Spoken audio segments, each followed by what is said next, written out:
Hi everyone, welcome to Diva Mantra. This is Divya, your host for this channel and this is a reaction video. मिलती हूँ आपसे अपने एक छोटे से इंट्रो के बाद.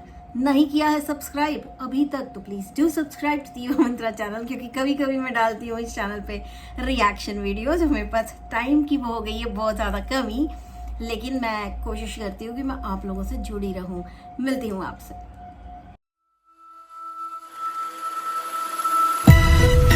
Oh hi, it's me again.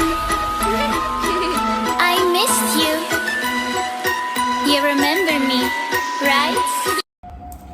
So I am back. अभी मैं बात करने जो वाली हूँ ना, वो बहुत ही सीरियस बात है. आप देखिए कि लोगों के अंदर टॉलरेंस का लेवल कितना लो हो गया है आज के डेट में. कि सुबह मैंने एक वीडियो डाली है, शॉर्ट वीडियो, जिसमें मैंने कुछ भी नहीं बोला है, सिर्फ 2 लाइन लिखी है. 2 लाइन भी नहीं, अगर आप उसको जोड़ोगे तो वो सिर्फ 1 लाइन बनेगी कि आई सपोर्ट एल्विश यादव क्योंकि उसको पोक किया गया.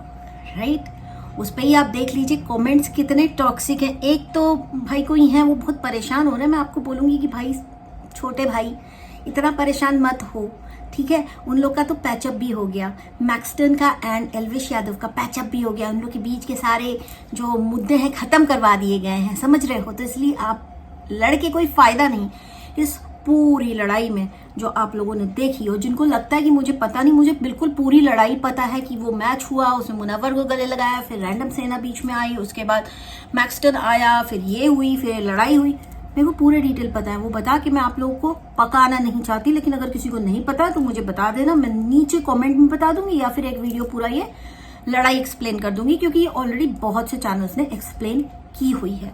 स्टार्ट करूंगी कि जब एल्विश यादव ने मुनव्वर को ऐसा साइड हक दिया एक मैच के दौरान, जब वो आउट हो गया था, तो उस पे उसको बोला जाता है कि तुम नकली हिंदू हो. अब यहाँ पे बहुत से लोग आके मुझे बोलेंगे कि तुम्हें पता भी है मुनव्वर ने क्या किया. मुझे पता है मुनव्वर ने ऐसा कुछ बोला है हमारे देवी देवताओं के बारे में, बहुत डिसरिस्पेक्टफुल, कि उसको लोग पसंद नहीं करते. राइट, यही हुआ था. मुझे ये भी पता है कि एल्विश यादव जो है वो रैंडम सेना को फॉलो करते थे और रैंडम सेना एल्विश यादव को फॉलो करती थी. लेकिन इस इंसिडेंट के बाद उन लोगों के बीच में थोड़ी सी कहा सुनी हो गई, थोड़ी गाली गलौज भी हो गया. मतलब हो गया यार, हो गया.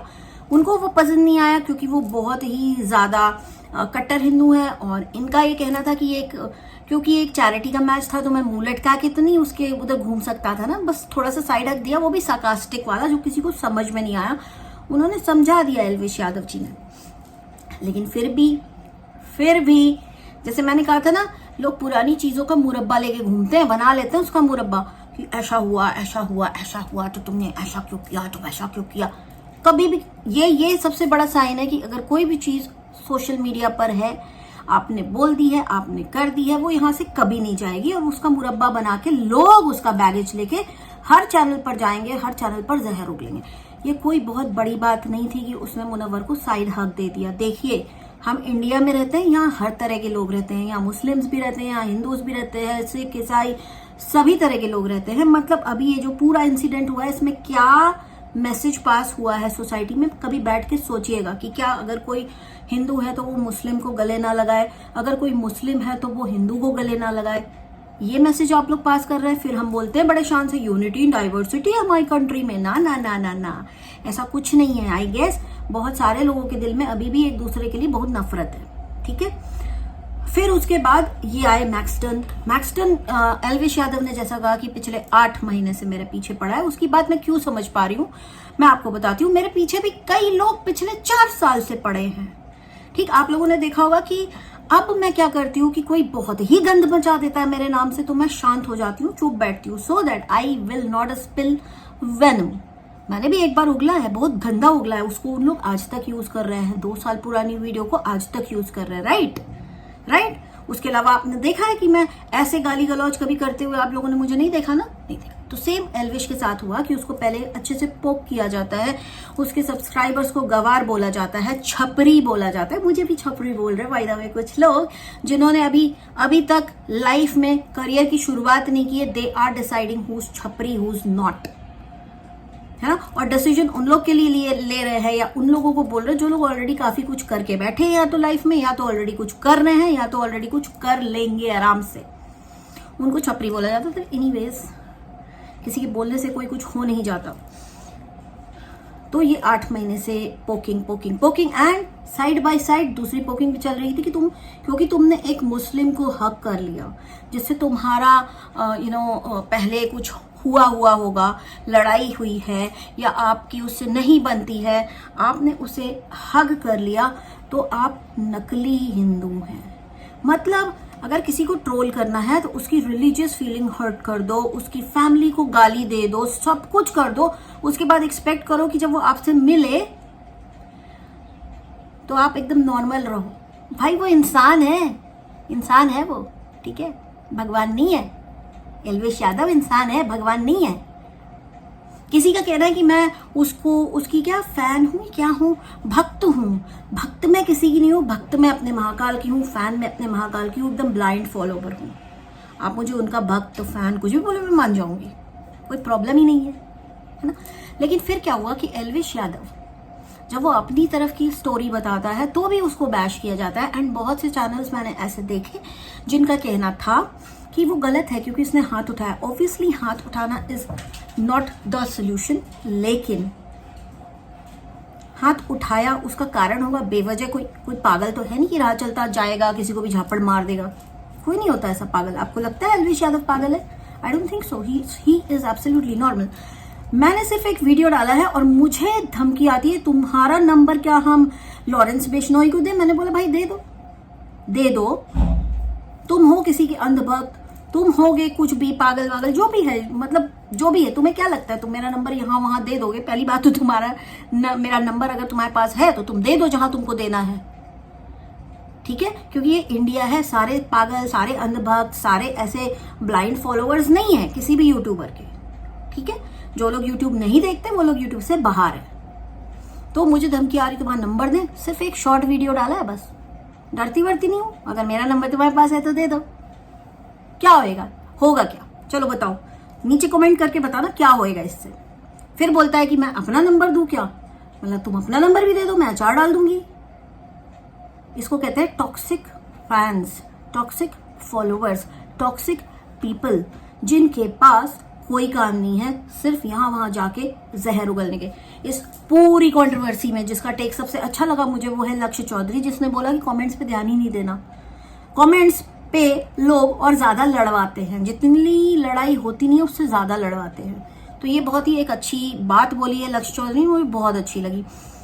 मैंने देखा कि बहुत सारे बड़े बड़े क्रिएटर्स खुल के साथ नहीं दे पा रहे एल्विश यादव का, क्योंकि उसने हाथ उठा दिया। बहुत डिप्लोमेट हो रहे हैं कि हाथ उठाना गलत है, हाथ उठाना गलत है, हाथ उठाना गलत है। बिल्कुल सही बात है, हाथ उठाना गलत है। हम क्यों पढ़ते हैं ऐसे कमेंट्स जब हम कोई ऐसी न्यूज देखते हैं जिससे हमारा गुस्सा एकदम, जिसको कहते हैं ना, चरम पे चला जाता है? हम ऐसी न्यूज के नीचे देखेंगे कि जिसने भी हाथ उठाया है या मारा है या जो भी किया है उसको काट दो, उसको ये कर दो, उसको वो कर दो। जैसे फॉर एग्जाम्पल, मैं यहाँ पे इस कंट्रोवर्सी की बात नहीं कर रही हूँ। आप अगर देखते हैं कि अभी रिसेंटली एक केस हुआ है जहां पर एक लड़की का रेप हो गया, वो बाहर से आई हुई थी। अगर आप वैसी न्यूज के नीचे जाके बहुत सारे तरह तरह के कमेंट्स देखेंगे तो वहां पे आपको वैसे लोग भी दिखेंगे जो बोलेंगे कि इन 7 आदमियों का कुछ तो काट दो, इनको सजा दे दो, इनको मार दो, इनको पब्लिक के हवाले कर दो, इनको ये कर दो, इनको वो कर दो। तब आपका खून बड़ा खोलता है। लेकिन जिस इंसान के सामने या जिस इंसान को 8 महीने से पोक किया जा रहा है उसका खून नहीं खोलना चाहिए, क्योंकि वो एक सोशल मीडिया इन्फ्लुएंसर है। उसने हाथ उठा के गलती कर दी। हमारे पास तो संविधान बना हुआ है, वो पुलिस के पास क्यों नहीं गया? मैं जा रही हूँ पुलिस के पास, बताइए और क्या करूं? मेरे को बहुत ट्रोल किया जा रहा है, मैं जा रही हूँ पुलिस के पास, आप बताइए मुझे क्या करना चाहिए इसके अलावा? गालियां फिर भी बंद नहीं होती, ठीक? तो एक सीधा हिसाब है कि जो सही है ना उसको सही बोल दो। एल्विश ने हाथ उठाया, पूरा प्लानिंग दिख रही है आपको वहां पे कि कैमरा, सीसीटीवी कैमरा जो ऊपर लगा होता है ना, वो नीचे टेबल पर रखा हुआ है। और ये बात इस लड़के ने खुद बोली है। एंड अब एक चीज बताऊं, ये वीडियो बनाने तक उन लोग का पैचअप भी हो गया। तो जितने भी टॉक्सिक लोग यहाँ वहां जहर फैला रहे हैं, कोई फायदा नहीं, उनका पैचअप हो गया। क्योंकि जब लड़ाई होती है ना, तो जिन 2 लोगों की लड़ाई होती है सबसे ज्यादा नुकसान भी उन्हीं 2 लोगों को होता है और किसी को नहीं होता। नीचे सपोर्ट वाले, अगेंस्ट वाले कमेंट करते रहेंगे, क्योंकि एक ओपन प्लेटफॉर्म है, यहाँ पे सबको अपनी राय रखने का हक है। जो कमेंट करते हैं वो कमेंट में अपनी राय रखते हैं, लेकिन जो यूट्यूबर्स होते हैं वो यूट्यूब पर आकर अपनी बात बोलकर मेरी तरह किसी को सपोर्ट करते हैं और बाकी दूसरे के लिए कुछ नहीं बोलते। जैसे मैंने कुछ भी अभी तक बोला ही नहीं मैक्सटन के लिए, कुछ भी नहीं बोला, लेकिन उसके सब्सक्राइबर्स या उसके सपोर्टर्स यहाँ पर आके इतना जहर उगल रहे हैं। आई डोंट थिंक सो कि this is right, but if you think you are right, rest everyone is chapri and nawar, I guess you should go back to school and take admission there and थोड़ा सा इंसानियत भी सीखिएगा इस बार, अगर आप सच में जाके किसी स्कूल में एडमिशन लेते हैं, क्योंकि इस पूरी कंट्रोवर्सी में कहीं ना कहीं एल्विश यादव को गुस्सा दिलाया गया है। एंड बाकी के सभी यूट्यूबर्स जो डिप्लोमेट तरीके से उसको गलत बोल रहे हैं, मेरे ख्याल से वो अपनी अपने अपने को बचाने के लिए, अपनी अपनी इमेज को अच्छा साफ सुथरा रख के आगे बढ़ने के लिए उसको गलत बोल रहे हैं। But I don't think so कि अभी तक वो मुझे कहीं पे भी गलत लगा है। अगर आप किसी को माँ की गाली देंगे, किसी के किसी का नाम यूज करके उसके सब्सक्राइबर्स को गाली देंगे, तो ऑब्वियसली वो इनडायरेक्टली बुरा तो मानेगा ही ना। और फिर जब आप उसके सामने पड़ जाएंगे, एंड सामने जाते समय भी जब एल्विश ने बोला कि मैं तुमसे मिलता हूं, आके मुझसे मिलो, तो इन्होंने लगातार पल पल की खबर अपने इंस्टा पे देते रहे। अभी मैं यहाँ निकल गया हूँ, अभी मैं वहां निकल हूँ, मैं अकेले हूँ, मैं अकेले हूँ। I don't know what was that, it was kind of poking कि मैं अकेले आ रहा हूँ, मैं अकेले आ रहा हूँ, मैं अकेले आ रहा हूँ, मैं आ रहा हूँ, मैं आ ये भी एक तरह से पोक करना होता है। तो मैं यही कहूंगी कि भाई वाईटी की जो कॉन्ट्रोवर्सीज होती है ना, इसमें सबसे बड़ा कंट्रीब्यूशन किसका होता है? जो बहुत ही ज्यादा बड़े गंदे गंदे कमेंट्स करते हैं उनका, या फिर उन लोगों का जो किसी किसी के अंधभक्त बन जाते हैं उनका। जो न्यूट्रल रहते हैं वो सबसे ज्यादा गाली खाते हैं, जो यूट्यूबर्स होते हैं वो भी बहुत ज्यादा गाली खाते हैं। लेकिन मैं यही बोलूंगी कि भाई इन सब चीजों को इतना सीरियस लेने का नहीं। सोशल मीडिया की चीजें सोशल मीडिया पे ही खत्म होनी चाहिए, लेकिन कुछ लोग जो इसको बाहर लेके जाने की कोशिश करते हैं, फिर जब वो बाहर चली जाती हैं, जब वो आउट ऑफ कंट्रोल हो जाती हैं, तब बैठ के पछताते हैं, है ना। तो ये सब ना हो, मेरा यही टेक है इसके ऊपर। बाकी एक भाई साहब जो है वो बहुत सुबह से कमेंट कर रहे हैं, उनको मैं बोलूंगी JEE को लिखने का तरीका, NIFT को लिखने का तरीका, IIT को लिखने का तरीका अलग होता है। सब कुछ अपर केस में लिखा जाता है। तो जिसको फर्क पता है स्पोकन एंड रिटन इंग्लिश में, बहुत अच्छे से पता है, वो इंसान नहीं समझ पाएगा अगर आप लोअर केस में JEE लिखेंगे। फिर ये बोलना कि समझदार को इशारा काफी है, ये वो वाली चीज है कि दिल को खुश रखने के वो गालिब एक ख्याल अच्छा है ना। So please don't do it. And अपने आपको ओवर स्मार्ट ना समझे। अगर आप ओवर स्मार्ट नहीं है तो आज का मेरा वीडियो इतना ही। बहुत ही जल्दी मिलती हूँ आपसे नेक्स्ट वीडियो के साथ। तब तक के लिए टेक केयर एंड जय महाकाल।